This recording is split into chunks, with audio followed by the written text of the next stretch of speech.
i ftoj të gjithë shtetasit shqiptar, të gjithë qytetarët të votojnë në këto zgjedhje për të ardhmen e tyre për një Shqipëri më të mirë. Zoti Ministër, sa i përket incidenteve gjatë ditës së sotme, sa raportohen dhe a kanë qenë problematike? Janë raportuar gjithsej rreth 3 incidente në qarkun e Kukësit, në qarkun e Mirditës dhe në qarkun e Lezhës. Grupet hetimore të përbashkëta midis prokurisë posaçme dhe policisë së shtetit janë në terren.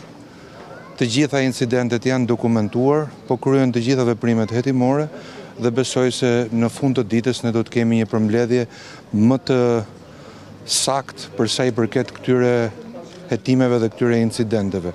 Dëshiroj të theksoj që qendrat e votimit janë dorëzuar nga ana e policisë, procesi po vazhdon shumë normal, jemi në një situatë ku të gjithë qytetarët i janë afruar qendrave të votimit për të votuar, deri në këto momente nuk kemi asnjë incident.